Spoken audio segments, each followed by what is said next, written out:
All right, greetings, dear Pisces. This one is for you. This is basically it's a love and relationship reading over here. It's from Tarot Lumination. It's for you, dear Pisces, and this is for the September 2018 season. So before we actually get into the cards, I just want to give you a really quick overview for the month. I'm keeping it very simple. As you all know, if you watch this channel regularly, we've already been banged about seriously enough by all the eclipses. And through August, we had a ton of retrogrades. Well, we still do have some serious retrogrades in the outer planets, but all the personal planets are starting to gently unwind, so you might start to feel things flowing more gently. However, I feel it's important that I point out some cautionary information here. I'm not going to bother with all the sweet stuff because we all take that for granted. So I'm pointing out the hot spots for a month. I've been going through all the charts for all the month, and there's just this constantly repeating pattern. It's not going away immediately. It's being triggered by the lunar transits, by Venus and Mercury and whatever.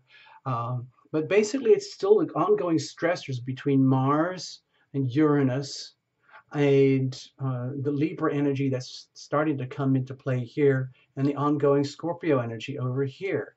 It's creating these like fluxing type of T-squares. And in fact, at some points during the month, more towards the middle of the month, we have these what amounts to very effective grand squares, grand crosses. They can be very stressful.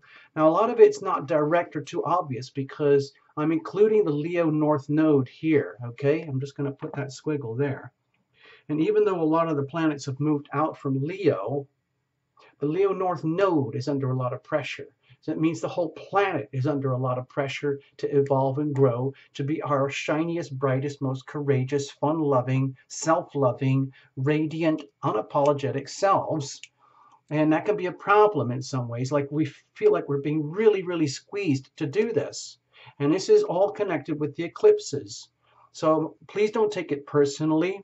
We're under a lot of pressure to evolve, okay? The planet is literally convulsing right now. Just watch the Weather Channel on a global scale. You'll understand.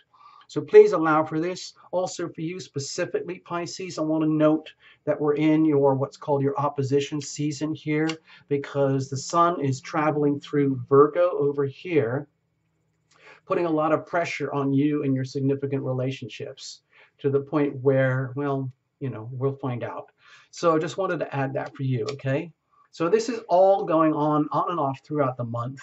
It eases off a little bit towards the end of the month, but even though the Pisces, the Virgo energy is going to be kind of gentle compared to these eclipses, we still have a lot of very strong stressors going on. So please maintain your courage, all right? Let's get on with the cards, okay? I hope I didn't scare you. All right, here we go. We're going to use the same spread, love and relationship. It's on the understanding that there's you, Pisces, a significant other, and a third entity called the relationship itself. For singles out there, yes, you can watch this if you want to, but you have to allow specifically for the laws of attraction in action, in that you're always radiating energy anyway, including relationship. And so it becomes a question of what are you attracting? Like, what if someone would show up? What would the scenario look like? Okay. Cards are well shuffled in advance. I ask you to watch for your sun, moon, and rising, especially if they're all different. Also, cross-watch for your significant others. That can really help in relationships, okay? And with this deck, we're going to not do any, no jumpers, no flyers, no oracles, no reversals. And the story will unfold in a moment. Here we go, all right? So hang in and just chill out and enjoy the report. Make the best of it. And of course, reinterpret however you want to suit yourself, okay? Here we go. Bless this little deck. Bless these cards. Bless Tarot Lumination. Bless you, dear Pisces. Bless the reading. Bless the cables, the channel, the internet, and the whole platform. Everything that makes this work, okay? Excuse me. So over here would be your energy that you're radiating. Over here would be the energy of a significant other.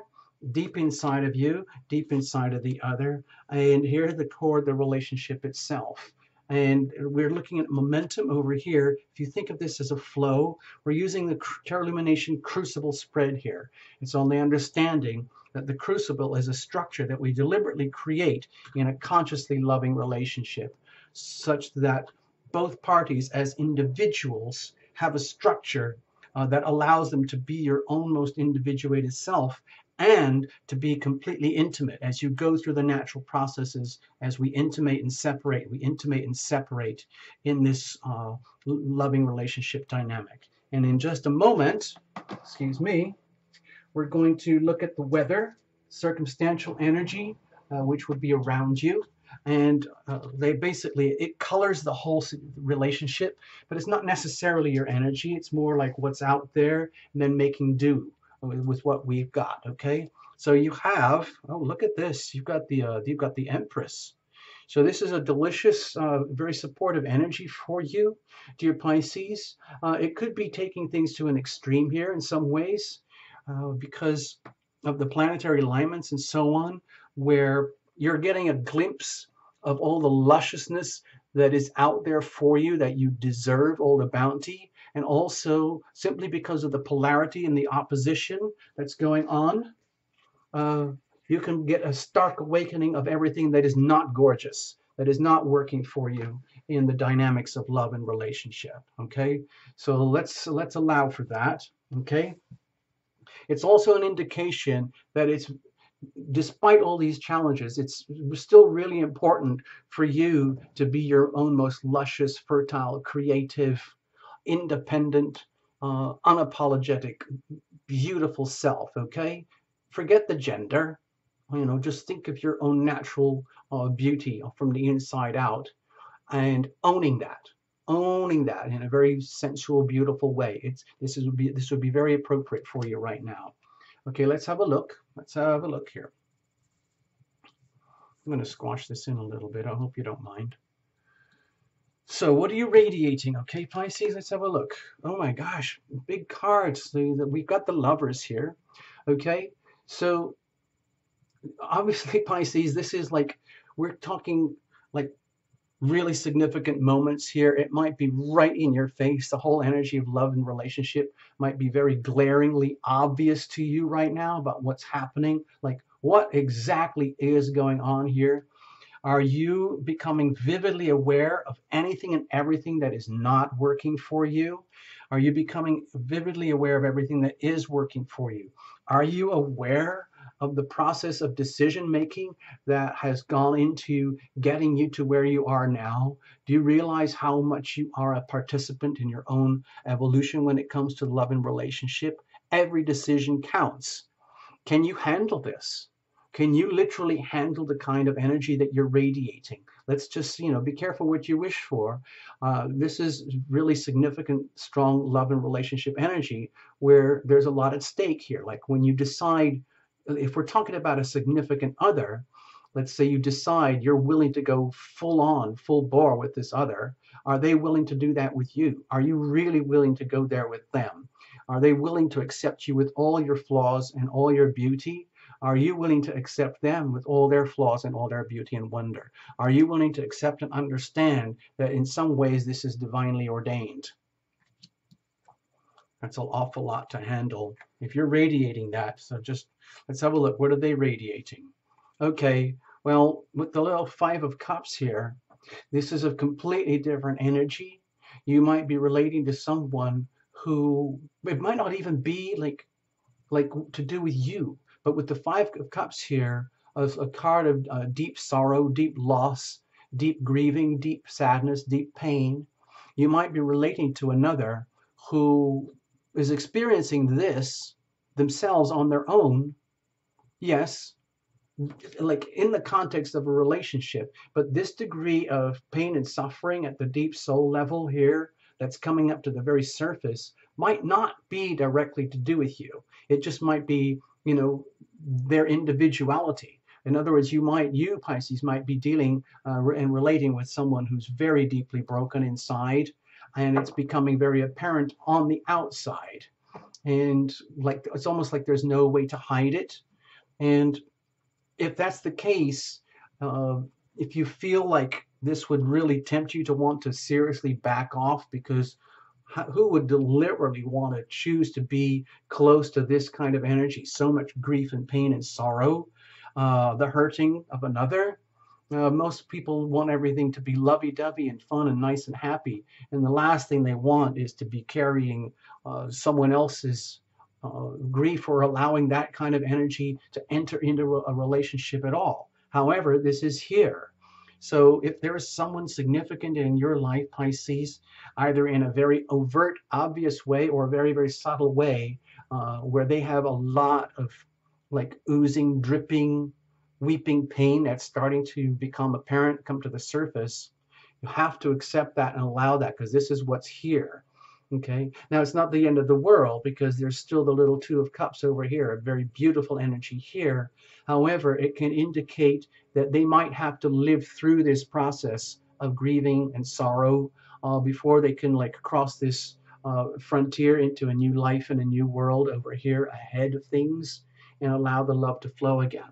So please, please, please factor that into your decision making, okay, Pisces? However this would work out for you, okay? So to me, it looks like we're talking very serious energy here when it comes to the dynamics of love and relationship itself, where this is really, really pumping, but it's very serious. It isn't like frivolous, lovey, like like dating, or it's not like, you know, sleeping together, but it's just, you know, friends with benefits. It's very, very serious for you, and you might be someone who's deeply broken in this department in themselves. But this is, again, a time-dependent thing. Perhaps they're really suffering with the outcomes of eclipses, and you're dealing with it in your own way. They're dealing with it in their way, and you're both looking through ways to get through September,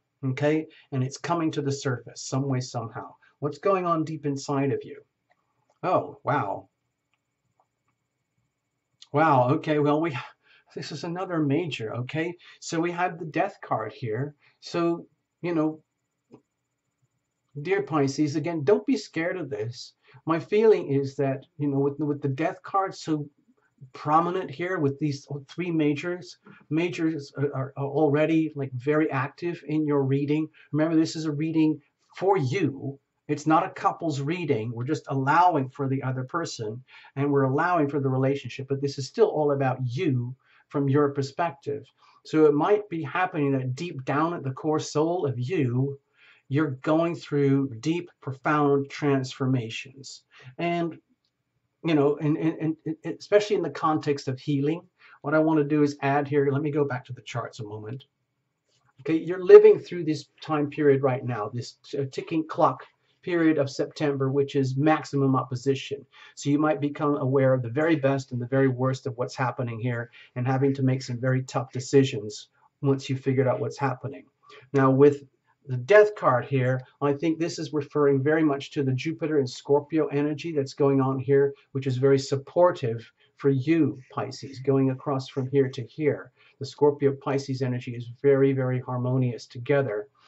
And it's the whole purpose of its energy is deep transformational healing at the level of the soul, going very, very deep. So you might be already experiencing this happening to you some way, somehow, at a very deep, profound level, which is bringing up the core issues in your relationship that are making you have to deal with such, almost like the energy of tragedy, face on, and then figuring out what to do and how to do it.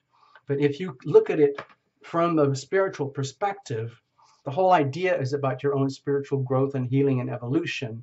And this can allow you to sever and cut all ties at the deep heart soul level for anything and everything that is not working for you, allowing the eclipses to unfold, allowing that whatever is yours to come to you, whatever is not yours can move away. And don't take it personally. Yes, it might feel very traumatic and painful, but it's ultimately for your best good and for the other as well. Let's have a look. In other words, if you're severing ties or cutting ties and it's very painful for both of you, then so be it. It can be the most loving, the most healing, the most profoundly loving thing you could do to somebody or that they could do to you. But it's important to not take it too personally here. Let's have a look. What are they radiating deep down? Whoa, more majors. Look at this. What is going on with you, Pisces? This is the Sun card. So deep down, wow, there's a lot of like convulsive, to me, like epic change here at the deep, deep soul level, where if they're radiating the sun energy here at the depths of their soul, and it's coming out in such a way that they are radiating joy, or they wish to radiate joy, it could come at the expense of relationship. It could come at the expense of something very tragic in themselves, or in the relationship, or in yourself, where everything gets blown open. Everything in your loving relationship dynamics could be getting blown up in such a way that it provides tremendous, tremendous light and joy and healing at the soul level. You know, perhaps traumatic. In other words, if something very, very difficult has been building up for a while and now it's time to say enough is enough, it can be extremely joyful and liberating to do that, like the sense of relief that comes from the healing. Okay, so let's have a look at the core relationship itself, the energy here. So with the Four of Pentacles, my feeling is that in some ways this is very stabilizing for you, what's happening, but it's also extremely, let's say, disruptive. In other words, because things seem to be getting really shaken up here for you and for a significant other, in ways that are kind of irreversible because of the eclipses. This is very like, with these energies here so large, so profound, and the overall circumstances indicating it's really important to be your most glorious self, no matter how challenging this is. We're under tremendous pressure to acknowledge our North Node energy in Leo, okay? No apologies, okay? It's very hard to do that sometimes, to be your shiniest, brightest self, no matter what, instead of dimming yourself or dumbing yourself down to accommodate something, or deeply compromising yourself or your world in order to, let's say, accommodate their energy in terms of like pity or your guilt, or those kinds of energies that are ultimately not healthy for you. Okay, so to me it looks here with the Four of Pentacles that, like, in some ways the disruption creates stability. It also could indicate that the disruption is triggering a strong desire to hold on to at least the good stuff that you do have, and almost like trying to hold yourself together through an earthquake, hold yourself together through major tsunamis and storms, until everything blows over before you make these big heavy decisions. So in other words, it might be an idea to try and like really seriously hold on tight through September. Allow yourself to live through these experiences, through these energies, feel them, live what you have to live, allow them to live what they have to live. Let them be their true selves. Allow them to show their true colors, their true light in all their sorrow and all their joy. And then understand that the relationship itself might be under a lot of stress, but it also looks like it has the ability to handle it. So please allow for that to happen, okay? And let's see, where would this take us? This is a little bit disconcerting for me, I have to tell you. It feels a little bit disconcerting. I'm concerned for the stability of the relationship itself and the desire to try and stabilize the relationship in a situation where it would be impossible, if that makes sense. In other words, like trying to hold a house together, even though an earthquake is blowing things up. There's no Tower card here or anything, but I think we're just dealing with such strong energies of particularly the opposition here for you, in the context of very loving, supporting energy over here, that we have to allow for things to be very extreme right now for you going through September. Let's have a look at prospects, okay? Oh my gosh, what Pisces? What's happening? We've got the Fool here. So this looks to me, again, there's no Tower here, but with the Death card here, my feeling is that things are really getting blown up and blown open for you. A strong indication that the relationship, in some ways, it has to blow up. It has to explode or implode or completely go through some profound transformation from the inside out, and allowing that to happen flowingly in a loving way, even though it might be very shocking in some ways. It could be very liberating, and it kind of like it's like it breaks down the foundations. It can break down the structure, the sense of wholesomeness and stability of a relationship, and allow something brand new to unfold, where you and the relationship itself and the significant other are put in a situation where you have to basically look at each other kind of in a state of shock, like, oh my God, what are we going to do now? Holy bleep. Which can be extremely liberating, but it could also be very scary at the same time. So this is kind of epic. This whole thing here is kind of epic, and you might feel as though the pressure is so intense that it's like fated, what we call fated. But you are making decisions here. You are, whether you know it or not, at the deep soul level, you are making decisions because you know you have to make decisions. So you're living through it, and you're coming out the other side like a completely new person, a completely new start, a completely new perspective on love and relationship. Maybe not just this particular love and relationship, but your whole self, your whole being in the context of a loving relationship at all, like with anybody. You're just happening to live through the learning experience with this significant other, and it's probably just as profound and life-changing for them as well. So with something as kind of epic as this, my feeling is to, hold on tight, allow yourself to live through the month, live through the experiences, however extreme they are, and allow yourself to come out the other side pretty much blown wide open towards the end of the month, after the sun leaves Virgo. After the sun leaves Virgo here and moves into Libra, we're going to get a whole different kind of energy vibe going on. So just please allow for that. But during the rest of the month, the first parts in the middle of the month and towards the end, I see huge, huge shifts happening for you, from the deep soul level all the way to the outside. And the reminder is to be your best, most delicious, awesome self, and don't apologize. Okay? So I'll leave this here, and then you can reinterpret however you want. Okay? All right. Thank you so, so much, Pisces. All the best. Do all your cross watching. Okay? Cross watch. Okay? Cross watching. Bye-bye.